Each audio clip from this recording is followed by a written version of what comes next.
Public input is being sought to help shape the future of downtown Gering. KNEB.TV News starts right now. From your trusted source for news in western Nebraska and eastern Wyoming, this is KNEB.TV News. Presented by Platte Valley Companies, premier provider of financial services. Hello, I'm Ryan Murphy. This is KNEB.TV News, powered by Platte Valley Companies. Thanks for joining me. In our top story, the future of downtown Gering was the focus during an open house meeting hosted by the city and the Gering Visitors Bureau in conjunction with Rural Prosperity Nebraska. Areas of improvement being targeted include landscaping and gathering spaces, businesses and services offered, and events hosted. Tourism Bureau Director Carlanita Streaks says once all the data, input, and ideas are gathered, they will be combined into a content paper to summarize the ideas of what the people in the community have prioritized as needs and wants. What they currently maybe like best about downtown and equally what they don't like or what they think we're missing. And then we're going to use that content paper to kind of map out how we as a city are going to move forward on what we do next for downtown Gering. Now, if you were unable to attend last night's open house, you can go online to plangering.org to fill out the public input survey that was available last night. The survey will come up and they'll ask the questions they're going to talk about a little bit tonight. Give everybody, even if they want to take a day or two to think about it, that's great too. But we desperately need their input. This is our downtown area first and foremost. And so we hope that businesses and residents will take the time to think about downtown Gering and where they'd like to see downtown Gering going in the future. Two of the Rural Fellow summer interns from Rural Prosperity Nebraska helped spearhead last night's town hall. Well, not everyone submitting comments on the air service proposed by SkyWest Incorporated under their new SkyWest charter subsidiary is in favor of the proposal. The Airline Pilots Association International told federal transportation officials that SkyWest should not be permitted to operate high-performance jet aircraft under public charter rules through a new alter ego company with lesser experienced and qualified first officers on the flight deck. Concerns are the first officer would not be required to have an air transport pilot certification with between 750 and 1,500 flight hours, which is required for aircraft over 12,000 pounds or those traveling internationally. The world's largest pilots union says the proposal would degrade the margin of air safety, shortchange small community air travelers, and would not qualify under EAS scheduled service requirements. Meanwhile, letters of support of the proposal have been filed by Denver International Airport and the Regional Airline Association, both praising the idea for being a solution to continue small community air service that's been threatened under a real and growing pilot shortage. We'll have more news right after this. At Platte Valley Bank, we want to help you take advantage of every adventure. We know you have plans, goals, and dreams. Let us help you with them. Whether it is building, buying, or renovating, we have the home loan or home equity line of credit to fit your needs. Stop in and see us at Platte Valley Bank and let us help make your dreams a reality. You belong here. Platte Valley Bank, member FDIC, equal housing lender. Life Care promises us that we are looked after and taken care of properly. If I didn't have Life Care, I would be probably scared to death about having enough money for when I got older or when I got sick. Moving in here was an easy decision and in fact a no-brainer. I looked at it as actually buying long-term care insurance and in retrospect a good move. One of the things that convinces me that we did the right thing is no matter what happens, we will constantly be taken care of. The whole thing is just vital because you don't have to be worried about what's ahead for you. It's there, it's in black and white, and that's reassuring. This is home. It has been from the day I moved in. Welcome back. Students at Gering Public Schools will see some very modest increases in food and some student fees when they return to classes this fall. The Gering School Board approved a very slight increase of 10 cents across the board for breakfast, lunch, and milk across all grades, with the same holding true for adult meals. Student activity passes will also rise for high school and junior high school students from $20 to $25 for the coming school year. One new fee that was approved for GHS students is a Chromebook replacement fee, which was set at $250. And while meal prices are going up ever so slightly for students in many area school districts, Minotero Public Schools is going in the opposite direction completely. According to a letter released to parents and guardians Wednesday, Minotero schools will be able to provide both breakfast and lunch to all enrolled students at no charge during next school year. Superintendent Rocky Robbins says the district is taking part in a provisional meal program from the USDA that covers meal costs. Robbins says with studies showing kids do better in school when they're not hungry, the district is hoping that providing meals at no charge will create a better learning environment for all their students. Accordingly, the free and reduced price meal eligibility applications will not be going out to parents and guardians this year. And this week, members of the Nebraska delegation gathered for the Nebraska Breakfast and welcomed Representative Mike Flood as the newest member of the delegation. Flood was sworn in as a member of the House of Representatives on Tuesday after defeating Patty Pansing Brooks for the seat of disgraced Congressman Jeff Fortenberry, who resigned earlier this year. Flood says he is excited to start working closely with his colleagues in Nebraska's federal delegation. Well, coming up to the break, Bill Boyer in with your weekend weather forecast. Stick around. KNEB.TV News will be back right after this. Welcome to Kelly's, home of the Valley's best selection of wine, spirits, and beer. Whether you're brand loyal to the tried and true brew or really enjoy trying something different and new, Kelly's has something for everyone. Family owned and operated and right on your way on West 27th Street in Scotts Bluff. Kelly's Liquor. If you can't find it at Kelly's, it's not worth drinking.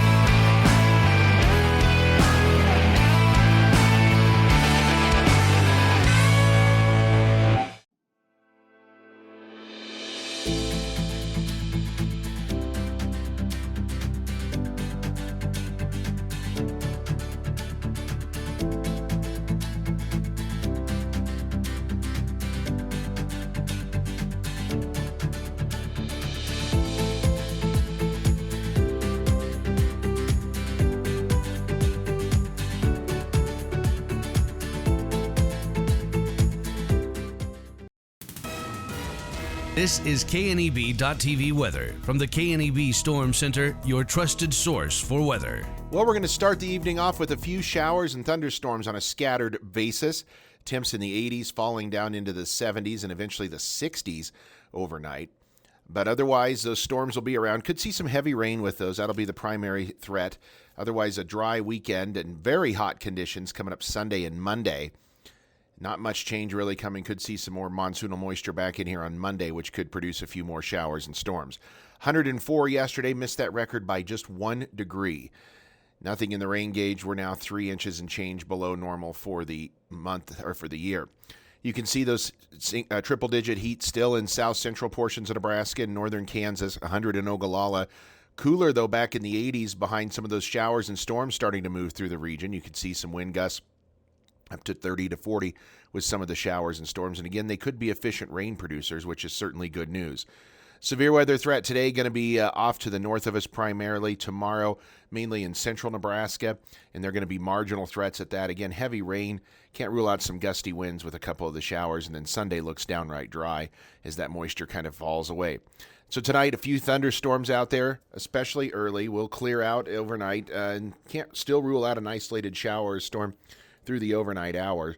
And we're going to see lows overnight falling down into the 60s. I think we'll get into the 60s for most locations. Now, tomorrow we start the day off with a few clouds around the region. We clear out as we go through the afternoon, and then a few late-day showers and thunderstorms are going to pop up again. Not going to see a lot of them, but a couple that they're going to spin across the region and slide through the area. And we're going to deal with temperatures on tomorrow that are going to be back into the 90s, very similar to where they were today. As far as precip goes, how about areas get under some of those heavier storms? Yeah, a quarter to a half an inch or more, certainly likely. Outside of that, some areas won't get any moisture out of this storm system. So scattered storms will end after midnight, 65 for a low. Tomorrow, hot again, upper 90s. Just an isolated late-day thunderstorm around. Our 7-day forecast, look at Monday, 106 for a high, but we could bring in some late-day storms. And then upper 90s, otherwise to near 100 continues through most of next week. Logos in Gearing is the place to get all of your school spirit gear, personalized gifts, and promotional items for your business and employees and banners for any special event. Logos is also the only place to stop for custom screen printing or embroidery. You can even design it yourself on their interactive website. Stop into Logos today. They'll design it, print it, and have it to you in no time. There's no job too big or small for Logos. That's Logos in Gearing. I really like how our OB department takes our limited amount of doctors and turns it into a strength. Even though we only have a couple of people, you get to know them well over your entire pregnancy. We have 2 state-of-the-art labor rooms that are new with our last addition. We have a couple of very nice postpartum rooms also right here in the hospital, so they can get as much time with mom and baby as possible.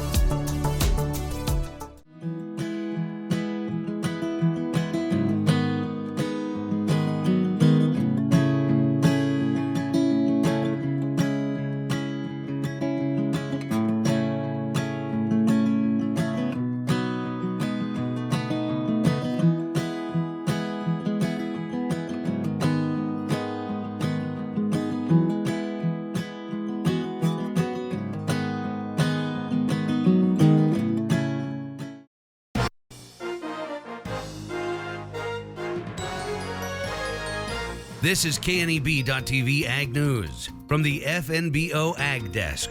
FNBO, the great big small bank. Jacob Roth on the Rural Radio Network, here with Fridays in the Field, brought to you by FNBO, the great big small bank. I'm here again this week catching up with Matt Ulafsa of Emerge Custom Ag. So Matt, we're standing here kind of in the field. Last time we spoke, we were just getting some seedlings just popping up. How are you feeling like things have gone? We've had kind of okay weather. Doesn't look like we'll continue to have that, but what are you liking about what you've got going out so far? I don't know, I feel a little blessed at the moment with not catching any of that hail we had a couple weeks back and having a decent amount of moisture to kind of get us popped up and through V6. Obviously now the forecast as it stands, we're not really going to see any rain, but I suppose that's kind of what we expected for this year. But I mean, as it stands at this moment, I'm pretty happy with kind of what we've seen so far, and we just hope we don't get any more hail coming through. No, absolutely, and you touched on that hail, and weather is one thing that farmers can't ever really prepare for because it just happens. Yeah. Whether that's lack of moisture, hail, things like that. As that hail came through, you said that you didn't get here, but you're this is what you're doing alone, but you're also working with the bigger operation. What did you all have to do when it came to hail damages? The whole state almost across the board got hit with something. So what did you have to do with your operation? Yeah, well, I mean, on all my personal stuff, I was lucky enough not to receive any hail. I just got the rain. But the farmer I helped, he got hailed out pretty bad. We had to go in and replant about 300 acres of beans. We're lucky enough that the corn kind of brought itself back a little bit. We didn't get a full stand, but we're at about 80% of kind of what we put in the ground. We have a couple bare spots that we're hoping to get in and kind of replant a little bit on, but we kind of got a little behind on that. But as it stands, I think the corn, we're going to lose a portion of our yield out of it, but I think we're standing kind of okay at the moment. Yeah, and we talked about you're kind of doing an unconventional crop here, sorghum. It's not crazy unconventional, but it's different than your traditional corn, soybean. And with this drier season, that kind of lends well to it. We touched on it a little bit last time we spoke, but what led you to pick sorghum? Why do you think you'll use this advantage? You've got dry land that you're working on out here. Why did you go with sorghum? Well, just from doing the research on this field itself and that, and also doing research on Milo, I like the fact that when it comes to pollination time with Milo is that it doesn't have just one singular pollination cycle. So if at the moment it starts pollinating and your weather isn't sufficient or you don't have enough moisture in the soil to get it to pollinate, then it'll it has the possibility to, when you do have rain in a couple days, a couple weeks maybe, to put out another head and actually pollinate some more and actually grow the yield. So that was kind of the reason I chose for it. I mean, we'll see how it comes up this year. I mean, it's my first time farming milo, and I mean, we'll just have to see how this year progresses. Absolutely, and we're here early July. Next time we'll speak, it'll be a little bit later. What are you kind of hoping to see here in the next month and a half when you're looking at kind of what you've got going here? It's a nice stand, like you said. What are you kind of hoping to have? Where are you looking to be at in the process? Probably in the next 6 weeks. I mean, we'll pray for a little bit of rain, I hope. But maybe at the moment it's more weed control. We've had quite a bit of grass pressure and a lot of water hemp coming up. So the next couple weeks is just watching that. Obviously on milo, I can't just go spray it with whatever. So maybe get in the field, cultivate, get that grass tore up, and maybe get her sprayed with something for the broadleaf. But I mean, maybe just weed control to keep that water usage down so that the plant can get as much as it needs. And we talked about it last thing we touched on last time was hoping to be knee high, and we're sitting here pretty darn close. It is, it's pretty close. I'm pretty happy on dry land. I'm pretty happy with how it's looking right now. Absolutely. And that was Manu Lofsa with Emerge Custom Ag. I'm Jacob Roth on the Rural Radio Network, and this was Fridays in the Fields, brought to you by FNBO, the Great Big Small Bank.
Well, let's take a peek at what's happening on your weekend community calendar.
The Community Calendar is brought to you by Riverstone Bank. First State Bank is now Riverstone Bank. Community strong with the same people you know and trust. Fly United Airlines, operated by SkyWest with Western Nebraska Regional Airport. United is dedicated to going the extra mile for you with daily flights to and from Denver, along with a commitment to excellent service. Reserve your flight today, and remember, United miles can be earned and redeemed with your flights. While at the airport, stop and enjoy authentic Italian food at Roma Italian Restaurant. Plus, Hertz Thrifty Car Rental is there for your car rental needs. Make life easier, relax, and get on board with Western Nebraska Regional Airport. At Platte Valley Bank, we want to help you take advantage of every adventure. We know you have plans, goals, and dreams. Let us help you with them. Whether you are just starting the business you have always imagined or looking to grow your existing one, we have a business loan to fit your needs. Stop in and see us at Platte Valley Bank and let us help make your dreams a reality. You belong here. Platte Valley Bank, member FDIC, equal housing lender.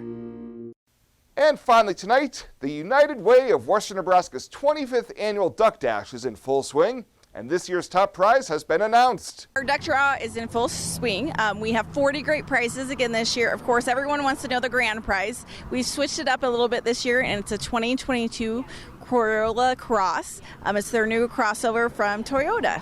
Executive Director Karen Benzel says ducks are $10 each, or you can buy a quack sack for $60, and each duck is a chance for you to win one of those great prizes. And of course, we'll continue to do live offerings all throughout duck season. Our duck draw this year is September 17th, so that's important. You do not need to be present to win. And another added bonus feature, you can also buy ducks online. You can go to our website at uwwn.org/duck, and you can buy your ducks there as well. So we really try to make it convenient for everyone, and we hope everyone has opportunity to buy ducks. This year's top prizes include a 2022 Toyota Corolla Cross and a Honda Pioneer side-by-side. And you can't win if you don't buy a duck. They're $10 each, or we have some specials. They're 3 for $25, or you can buy 7 ducks for $60.